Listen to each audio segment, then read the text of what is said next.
Today's episode is called Catch It While It's Happening, Online Conformance Checking, Prefix-alignments for Live Agents. So, here we have an agent, and it's mid-run. So it executed the read, check, draft, the prefix, the three events, and now it still has the following to run. If we use conventional alignment, it would give us the cost too, because these are missing. So conventional alignment, so this is a false alarm, of course, and conventional alignment is the wrong tool for the job.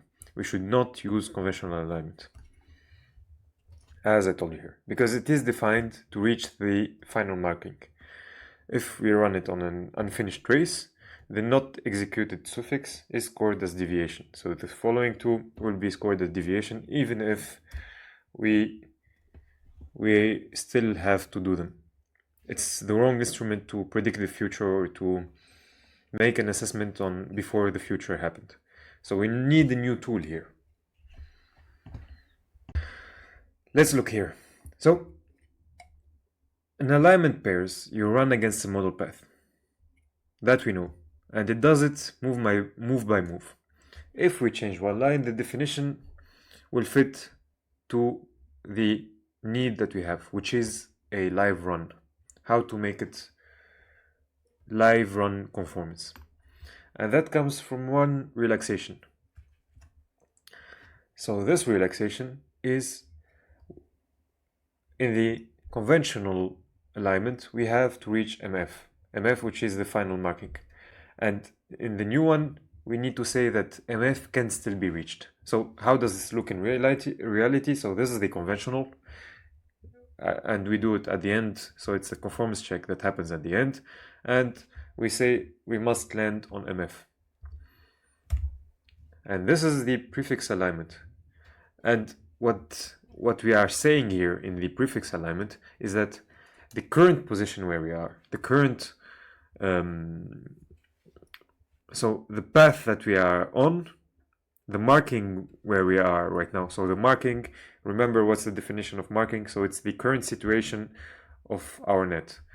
And the marking, what we are saying is that MF, which is the final marking, can still be reached from the current marking. So it's a relaxation of the last condition that we had here. And this makes that the future is still open. So if we rescore, if we remember the situation from early on, and we rescore the with the prefix alignment, the previous run that we saw in bit 1, the cost will still be 0, because from this situation, if you remember early on, from this situation, from here, if I am here now, I can still reach the end marking. If we transform this to a Petri net, it would look like this. Let me draw it the correct way. So like this, tak, and the final marking should be all of the places are empty, and the final place has a token. I hope you understood this idea. So it's a relaxation of this condition, and it gives us this idea. So this is coming from a paper from Van Zelst, Hassani, Bolt, Van Dongen, and Van der Hals. These are very important people in our field, and it's called Online Conformance Checking. Check it out. It's from 2019, 7 years ago. So let's look at the example from the point of view of an agent. So here the agent is doing something that it should not. After draft, it calls issue refund, a tool it was never granted the permission to, for example. So read, check, draft, and then issue refund. So here we have cost 0. Here we're gonna have a problem. We're gonna have cost 1. And it's getting caught the moment it happened. There is no matching transition in the model. So it's a log move. So this is a log move because the model doesn't have it. It's appearing on the log. And here is why the jump is trustworthy, why this jumping cost is trustworthy. the prefix cost is the lower bound to the costs full run. This is very important. This is very important. So a non-zero prefix cost can't be an artifact of the run being unfinished. What this means is that before, when we had a non-zero artifact, it meant, so all of the, so here let me explain it in a more simple way. Here, if we stuck here, it would have cost these ones, and this is unfinished, so we would calculate these costs. So those cost 2. Here, it's not the same way. When we are adding this condition, when we have a run that is unfinished, we only calculate the following. Only when we add this one, then we have cost 1. So from the paper, there is a paper, and from the 2019 paper, they say once an optimal prefix alignment has non-zero cost, it guarantees that the deviation is present. 2 things are important here. The optimal part, because it allows for us to set this condition, and it guarantees that the deviation is present. This guarantee is very important. So the optimal will define this property. Cost never falls. When we say optimal, because so the situation where we are, so let's say we have to do a log move here to do issue refund. It's the optimal move here. Like, this is the optimal marking. So there is no way for us, if we continue the execution, to regain this cost or to find another way to reduce the cost. The moment we have the cost 1, we are just incrementing from there. We're never decrementing. So cost never falls. As new events arrive, each move adds the difference, or the deviation. So it's either 0 or 1 for each step. As I already told you, pay for a deviation once, and the future can't refund it. The verdict only hardens.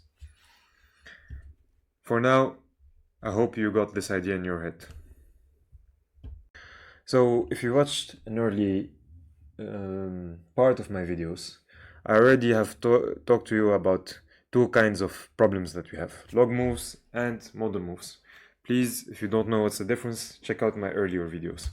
So here we have the commissions and the omissions. This is the log move, and this is the model. This. So let's talk about commissions. So here the agent is doing something forbidden. The issue refund call that we have spoken about is what we call a log move. Please check out my video if you don't know what's a log move. Cost jumps at that event, and prop 1 says it's genuine. So it's detectable live for commission. On the other hand, omission, here we are skipping a mandatory step. The agent is skipping, for example, approve, and jumps to send a model move, but prefix semantics say the suffix can still be reached. So approve is pending, not skipped. What this means is that for omission, for model moves, for the case where your agent is supposed to do something and it hasn't done it yet, for these ones, you can only realize that when it reaches the end state. So you need to let it finish to know if there is a violation. You can't catch it live. Why not? Because the live stream has no end event. So PM4Pi, in the case of PM4Pi, it makes you actually call terminate to declare a case finished. In practice, you time out. That's what happens in practice. So the asymmetry is in the basics of the idea here. It's fundamental. Commissions, as we said already, will give you a ring directly. Omissions, you need to wait for the end of for the whistle here, I said, or for the end of the execution. And this is one thing you need to be careful of. You cannot promise anyone you can flag a skipped step in real time. You cannot, not with certainty. So, what actually ships today? So you do not go hunting for something that does not exist. In PM from Pi, we do not have prefix alignments. So that we know. For PM4Pi streaming conformance, what it gives you token-based replay, footprints, a temporal profile, and declare. Declare, you can watch, I actually have a video about OC declare, check it out. It's a new way of building a normative model. It's very interesting. All cheaper approximations of the idea. It keeps per case state in dictionaries, and you signal end of case with terminate. No, so it's not prefix alignment. That we know for now. For the real instrument, it's van Zelst alignment. It lives in research. ProM is very interesting. Rapid ProM 2. So it's not a mainstream Python library. Check these out. These are very interesting to check out. One thing to watch out for. So it's not one thing to watch out for is there is a function called replay prefix tbr here, and it's real, but it's offline prefix token replay that just returns the reached marking. So it's not alignment. It's not streaming. It's not an alignment. You need to be careful there too. Related and worth knowing. Runtime declare monitoring reports 4 verdicts. So these are the 4 verdicts that we have. Permanently satisfied, that I think you understand what it is. Permanently unsatisfied, possibly satisfied, and the last one, possibly violated. So the last one, possibly violated, is the declarative echo of our deviant but not final prefix. So this one is very important to know. That mapping here is my analogy. It's not published equivalence, or it's only me making this mapping. So, but it's a clean way to have a picture of both in your head. Please check out declare video. It's an interesting way of defining your normative model. So, why this fits agents so well? Tool calls happen at second scale. And Buratin and Carmona even bound online checking to constant time per event. So compute was never the blocker here. And the stream is real. It's not hypothetical. OpenTelemetry and LangFuse export already agent spans live. You can check a trace as it flows, and you can actually catch it live. You can build something to do that. 2 honest boundaries. First, the gap. There is no published work that runs streaming prefix alignment conformance on live LLM agent traces yet. So that would be an interesting idea for a paper on my side. I should note that. And this technique sees the violation and reports it. But actually stopping the run is a separate discipline. Runtime enforcement, like agent spec, the EU AI Act mandates that a human can stop button, like can hit the stop button, which is a capability. So it's not this specific method. So the AI Act doesn't mandate you to build enforcement. It's something different. The AI Act tells you actually a human can stop the machine. So yeah, 3 things to keep in mind. First, prefix alignment is the right instrument for a live run. So do not charge the unfinished future cost as the first idea.